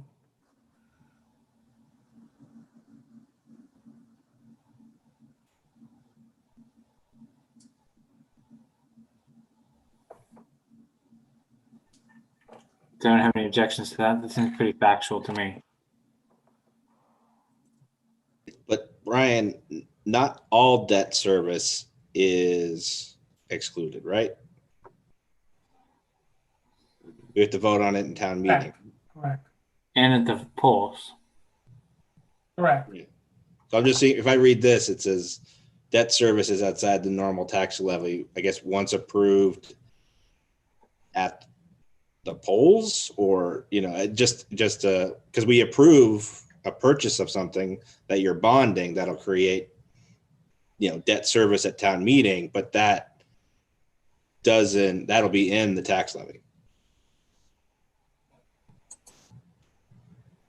Right? Yeah, you could add wording. You could say excluded debt service. Yeah. But here's Just to an tighten up the important language a little distinction. bit. Here's an important distinction, Andrew. So when the public safety building was passed at town meeting, right? So it passed, everyone was happy, but everyone was cautionary of what would happen at the polls, right? 2 different thresholds. Let's just say it didn't pass at the polls. There was significant conversations at the time that the town actually could still have put it through the levy. Yeah. And not gone right? Even though it wasn't a good practice, right? And it would constrain the operations for many years to come.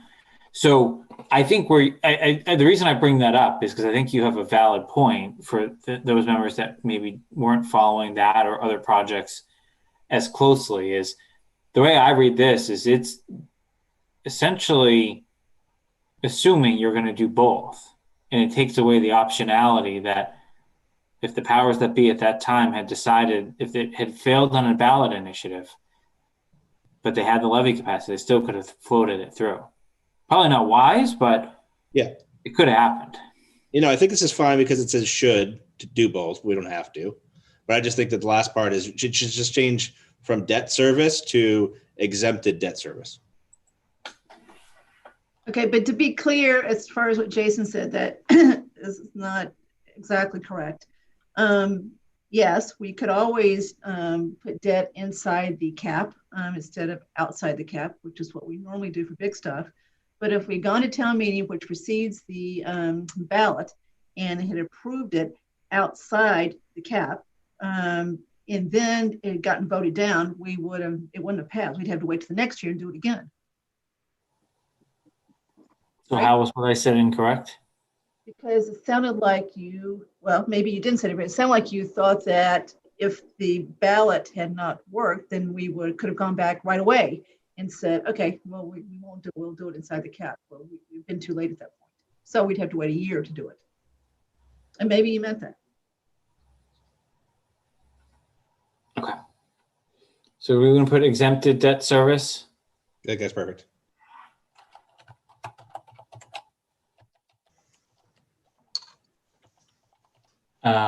Next one I see is another should will under number 2 under process. Number 4, Joe, you had recommended striking in its entirety. This will allow for the proper vetting of capital expenditures, especially if funding is expected in the short term.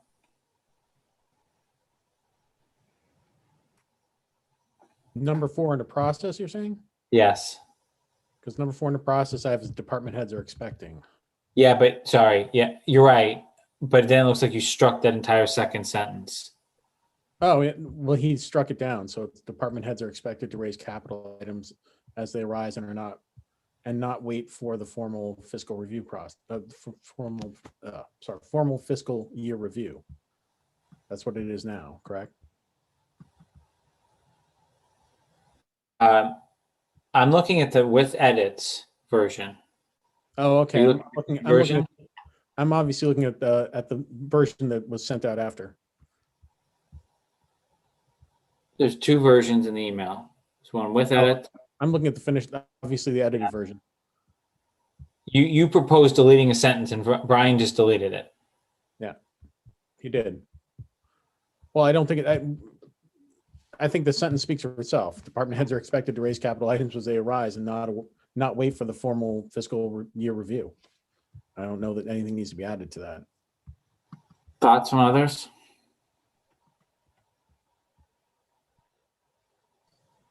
Yeah, I think it's fine. So we deleted, this will allow for proper vetting of capital expenditures, Yes. especially if funding is expected in the short term. I think that's fine. You're just explaining what's the obvious. Okay, I'm going on number 7 under process. Jeff, it looked like you Yes. said committee may, if applicable, suggest method of funding. Yeah, I think that was, I think Brian, I think you added the potential language, but my comment just was more about power with respect to how a project may be funded, such as the ambulance fund or other. Oh, yeah, you had a question on that. Yeah. Because I know we've made recommendations through some of our motions in the past for how we think something should be funded. Not that it's binding, but at least a recommendation. So Brian, what's your reaction to that? You okay with that edit, given that ultimately you kind of decide? Yeah, I mean, I have no problem. It says may, so that's, and suggest, yeah, that's broad enough.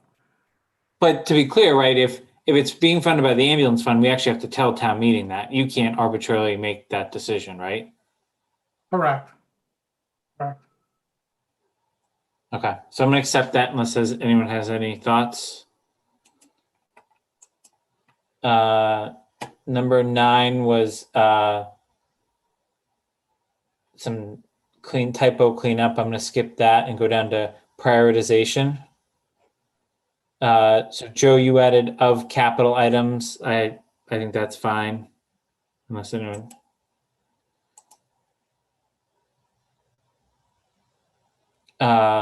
Looks like there's a combination of. So then the first sentence, the following conditions will be considered when prioritizing items in the capital plan. It makes a differentiation between high to low, i.e. outlining that like the top is the high and the bottom's low. My only question was if there's any specific order or general guidance that we would want to give to how to prioritize, but I think that, I don't know if we want to create black and white rules over something that probably requires some judgment. So maybe I would pull back my comment. Yeah, I would agree with you, Jeff, unless we're going to do a scoring or something like that. I think each one's going to be on its own merits with those kind of things taken into consideration. Yeah, so I'll take back my comment. I don't know the language where that was from, if that was Joe, I'm not sure if that was you. Then I think Joe had a comment under alleviation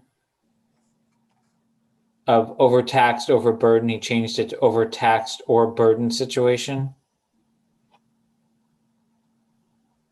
Good. Any objections to that? No. All right. Almost there.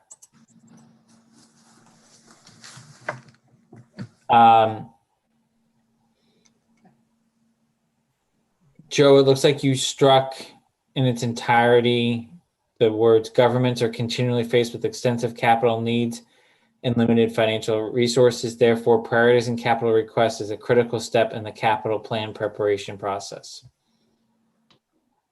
Yeah, that's just, it's just explaining things. I don't think that's necessary for the document.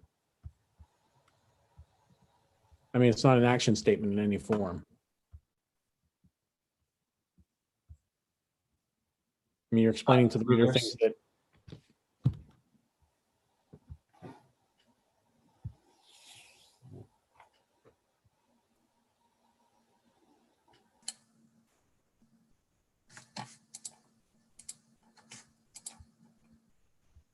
Keep, delete. I would say you can delete the first one. If you want to keep the prioritizing capital project requests as a critical step in the capital planning preparation process, I think that's a decent line. Yeah, I agree with you, Andrew. But you can delete the continually faced line and the therefore. I agree as well.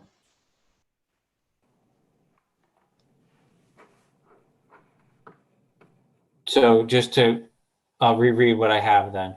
The committee will be responsible for prioritizing capital request, period. Prioritizing capital project request is a critical step in the capital plan preparation process. Is that how everyone intended it? Sounds Joe, are you okay with that?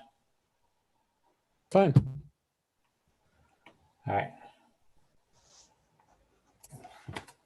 And then Jeff, you had a typographical cleanup as our last item under capital project closeout. I think it was, sorry, Joe, sorry. Oh, I was going to It was say. with and yeah. Okay.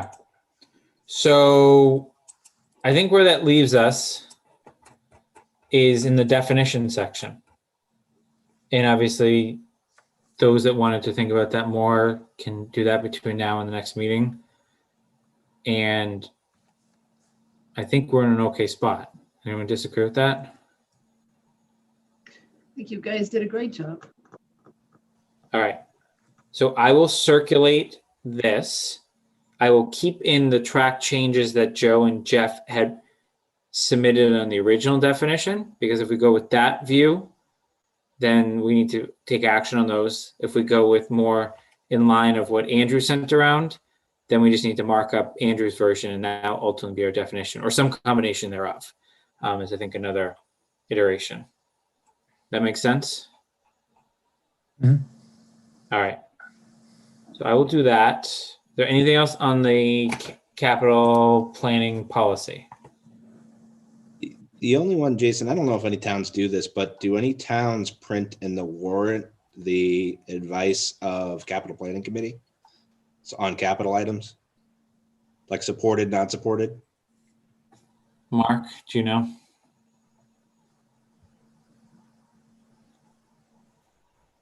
They may do that in maybe some of the larger communities. I'm thinking of maybe in Arlington, but we haven't here.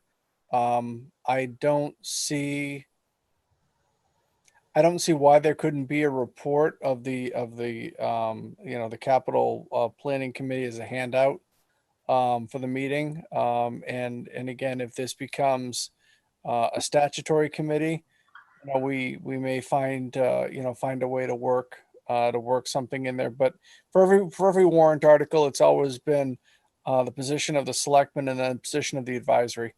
Yeah. But I think that I think it may make sense considering that the committee is taking over the recommendations for the capital process and seem to be in fair lockstep with at least the selectmen.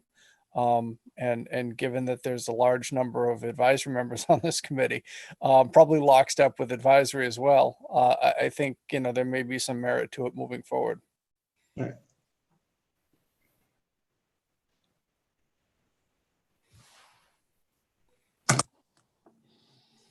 Okay. And I think even if there's not a recommendation, you could certainly write something, the verbiage, Mark, of the actual article, like where there's that commentary sort of thing, if this was vetted by, et cetera, et cetera. Yeah, I mean, you could also you could absolutely put something in the summary. Usually, there's an individual description of each project or capital item that's listed. But there could be, you're correct, Jason, an overarching comment about the process itself. So that could be done. Okay. And the required advisory report would definitely mention capital planning and how the two were married. So it definitely will be mentioned somehow, some way, even if it's not an official recommendation.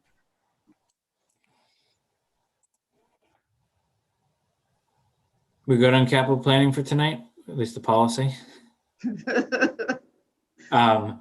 So we're almost done. ClearGov, Brian and I got an update late last week. I don't think it fixed the issue. So we have to find more time with our rep to make it user friendly. It's just not in a usable spot at this point. So stay tuned. Public comment.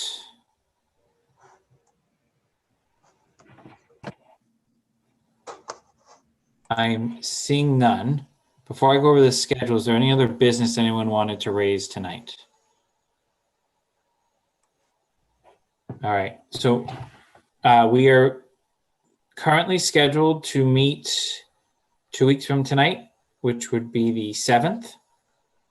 My intent was going to be that would be our only December meeting, unless someone has some burning platform item that they want to cover on the 21st.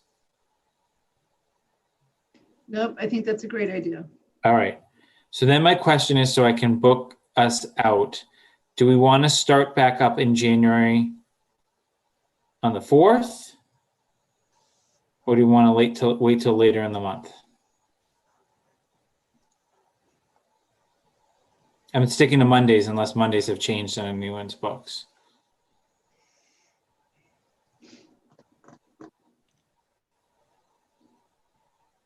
Anything's fine. We have advisory all those weeks, so we'll be here working on this stuff. Yeah, but the 4th, I mean, it's what everyone wants to do is fine, but the 4th is right after the 1st. The 1st is on a Friday, right? So people who are still just coming back, if they've gone someplace or whatever. So I think the 4th is early, but I'm fine if everybody else wants to do it. I All know right. the next one. Wanna go the following week? Yeah, I agree with Kathy. Yep. Yes. And that would get us off of BOS weeks, I think, too, right, Lisa? Wouldn't that be wonderful? Yes, I think. Yes, Yeah, Lisa, I was going to ask, what are BOS weeks now? I was looking at that. So I think the BOS is good. You missed it. Not a Everywhere, serious right? question, Lisa. Sorry. So why is that funny? Why do you not know? Because we normally meet the first and third Tuesdays of the month. However, we've met approximately 7 or 8 weeks straight here. Yeah, Oh, I because know. so much going on. All right, I get But it.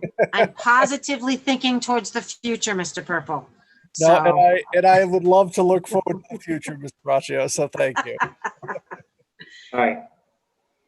Okay. So I will calendar stuff for January, not the week of the 4th.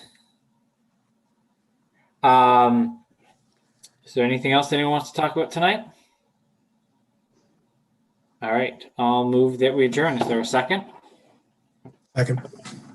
Seconded by Jeff. Any further conversation? All right, roll call. Braccio, Aye. Cook, I Park, Aye. Palmer, Aye. Pfaff, Aye. and Malinowski's aye. Have a great Thanksgiving, everyone.